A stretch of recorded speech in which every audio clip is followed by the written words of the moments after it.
look at the screen in front of you. Whether you are holding a phone in the palm of your hand, staring at a massive desktop monitor, or sitting in a room illuminated by a modern light bulb, you are bathed in a technological miracle that most experts claimed was physically impossible.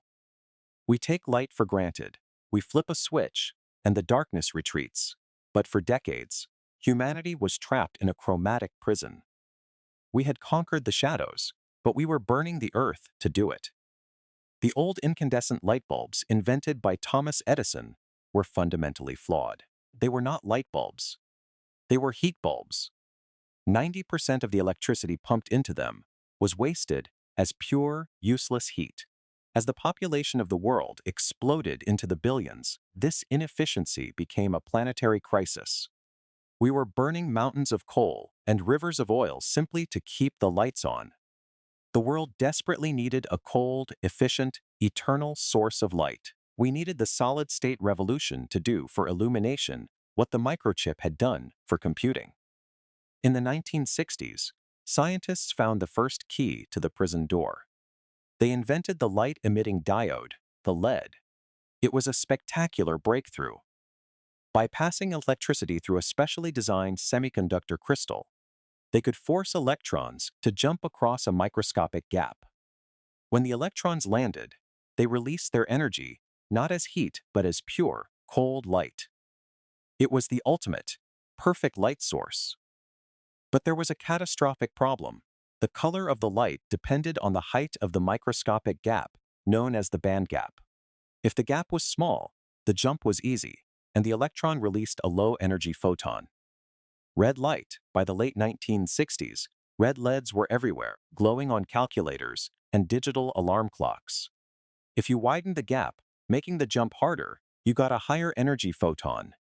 Green light. By the 1970s, we had green LEDs. But to create white light, the kind of light that could illuminate homes, offices, and streets, you need to combine the three primary colors of light. You need red, you need green, and you absolutely must have blue. And blue light requires a massive band gap. The electrons have to make a monumental, towering jump across the crystal structure to release a high-energy blue photon. And every time the scientists tried to build a crystal with a gap that wide, the structure collapsed. For 20 years, the greatest minds in physics and the wealthiest corporations on Earth threw billions of dollars at the blue lead problem. Giants like RCA, General Electric, Panasonic, and Bell Labs built massive research divisions dedicated to cracking the code. They poured vast resources into a fragile, incredibly difficult material called zinc selenide, which theoretically could produce blue light. But zinc selenide was hopelessly unstable. It crumbled under the electrical current. By the late 1980s, the global tech industry was ready to surrender. The consensus among the elite academic community was that creating a bright, commercially viable blue lead was mathematically and physically impossible. The holy grail of lighting, the key to full-color flat-screen televisions and energy-efficient global illumination, was declared a dead end. Enter Shuji Nakamura. If you were looking for the savior of the modern technological world in 1988, you would never look in Tokushima. Tokushima is a rural, deeply traditional prefecture on the island of Shikoku in Japan. To the academic elite in Tokyo, Tokushima was the absolute middle of nowhere. It was a place for farmers and fishermen, not theoretical physicists. And Shuji Nakamura was entirely ordinary on paper. He did not have an Ivy League pedigree. He did not work for a multi-billion-dollar conglomerate. He was a frustrated 34-year-old engineer working for a tiny family-owned chemical company called Nishia, which practically nobody had ever heard of. Nishia made industrial phosphors, the chemicals that coated the inside of fluorescent tubes. It was an unglamorous, low-margin business. Nakamura had spent a decade at the company developing new materials, only to watch his products fail in the market because Nishia had no sales power to compete with the giants. He was humiliated. He was tired of attending scientific conferences in Tokyo and having the elite academics ignore him completely. because he did not have a PhD and worked for a nobody company in the countryside. He was filled with a burnt, almost unreasonable anger. Nakamura decided he had nothing left to lose. He marched into the office of the aging founder of the company, Nobuo Ogawa. Nakamura did not ask for a small research grant. He practically demanded a fortune.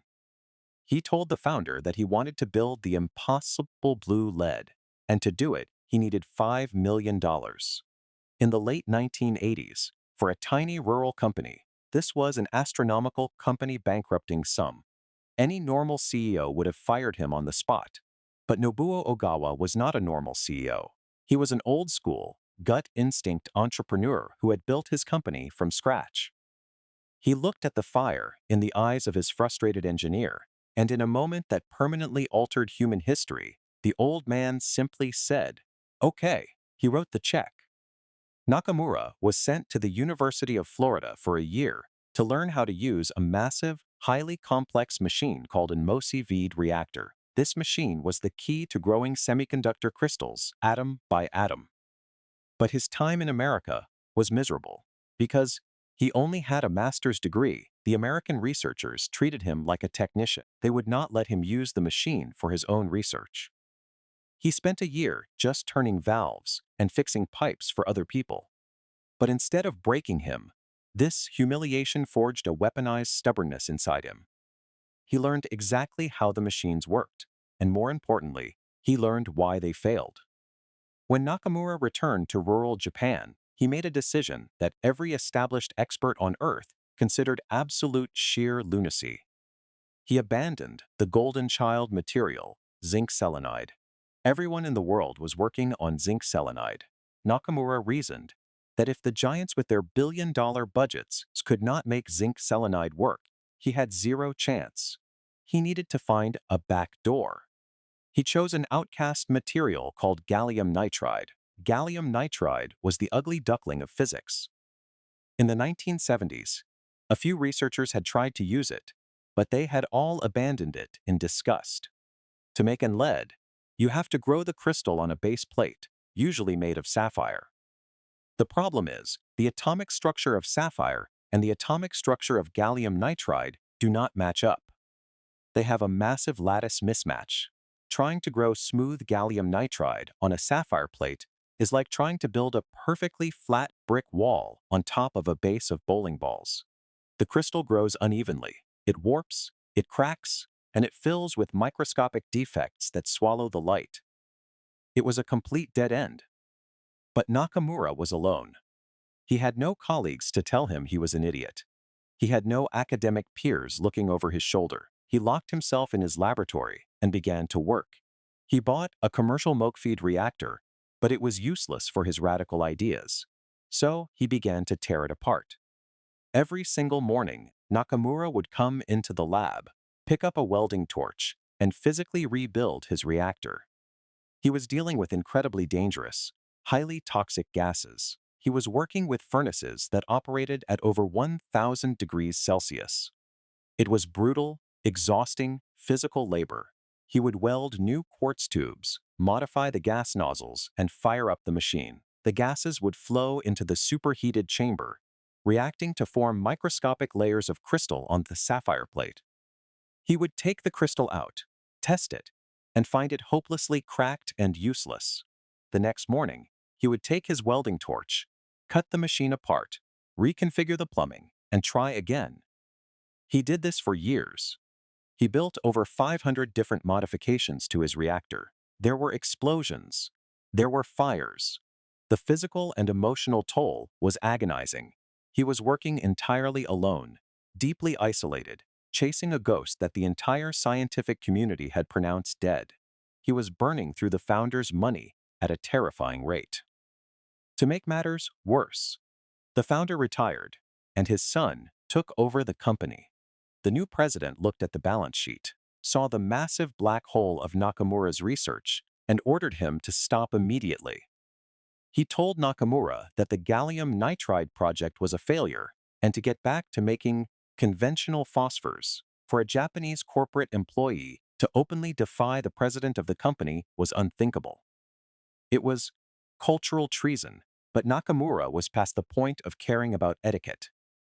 He simply ignored the president. He kept the door to his lab locked. He kept welding his reactor. Then came the breakthrough. The core problem with gallium nitride was that the toxic gases carrying the materials into the superheated chamber were floating upward, away from the sapphire plate. Due to the immense heat radiating off the surface, the crystal could not form properly because the raw materials were literally blowing away in the thermal wind. Nakamura designed a totally original, bizarre modification. He built a second gas nozzle that pointed straight down at the plate from above, blasting a heavy, inert gas right into the middle of the reaction. It acted like an invisible, heavy blanket, physically forcing the reactant gases down onto the boiling surface of the sapphire, pinning them in place so the atoms could perfectly align. He called it the two-flow MOCVD. He fired up the newly welded machine. He let it run. When the process was finished, he pulled the sapphire plate from the furnace. It was not cracked. It was not warped. He placed it under an electron microscope. The surface was impossibly smooth. It was a perfect, flawless crystal of gallium nitride. He had done the impossible. He had built the perfect wall on the bowling ball foundation, but the battle was only half won. He had the crystal, but to make an lead, you need a p-n junction. You need a layer of the crystal with extra electrons, known as n-type, and you need a layer with missing electrons, empty holes, known as p-type. When electricity pushes the electrons into the holes, the light is born. Making the n-type layer was easy, but no one in the world could make a p-type layer of gallium nitride. Whenever researchers tried to dope the crystal with magnesium to create those empty holes, the crystal simply refused to conduct electricity. It remained totally dead. Two other brilliant researchers working at a university in Japan, Isamu Akasaki and Hiroshi Amano, had recently managed to create a tiny bit of p-type gallium nitride by blasting the crystal with an intense electron beam. But an electron beam takes hours, and you can only do a tiny speck of crystal at a time. It was a wonderful academic discovery, but you could never use it to mass produce millions of leads in a factory. It was commercially useless. Nakamura looked at their electron beam research and asked a fundamentally different question. Why was the crystal dead in the first place? What was clogging up the holes? He analyzed the chemical reaction inside his furnace. During the crystal growing process, ammonia gas was used. Ammonia contains hydrogen. Nakamura had a blinding realization. The hydrogen atoms were getting trapped inside the crystal lattice, physically plugging up the empty holes created by the magnesium. The crystal was not dead. It was poisoned by hydrogen. The other researchers were using a massive electron beam to essentially blast the hydrogen out of the holes, which is why their method worked. Nakamura realized he did not need a $1 million electron beam. If the problem was just trapped gas, maybe he just needed to open the windows.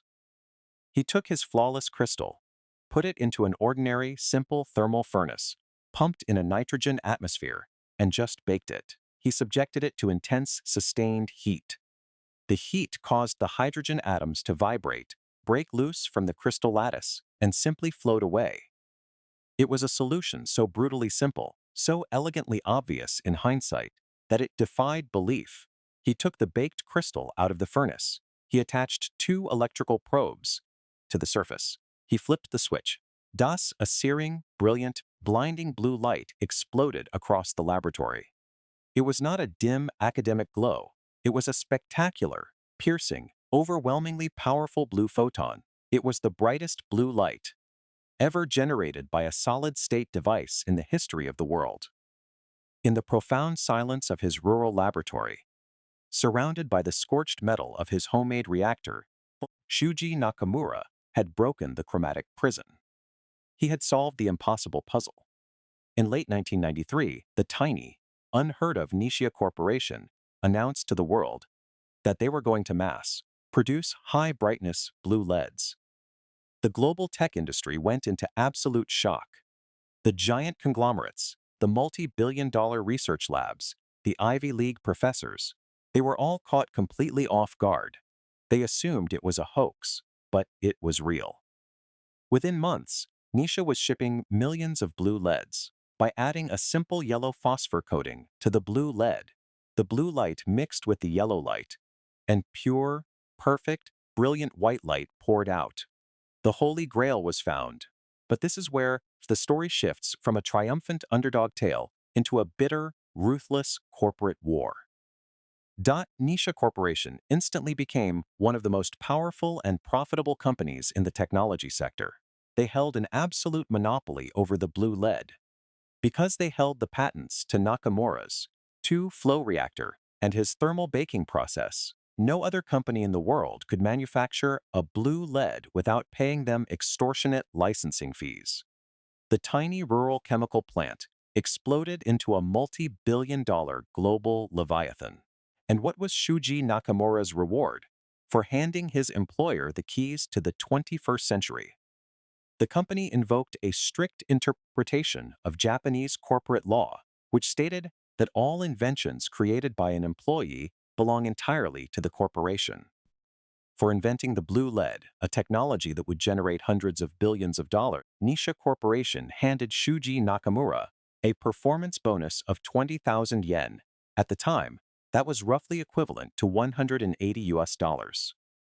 Nakamura was furious. He had sacrificed years of his life, alienated his family, inhaled toxic fumes, and disobeyed corporate orders to build this technology. And he was handed a tip you might give a waiter at a nice restaurant. His anger, the very fuel that had driven him to invent the light in the first place, erupted. Nisha.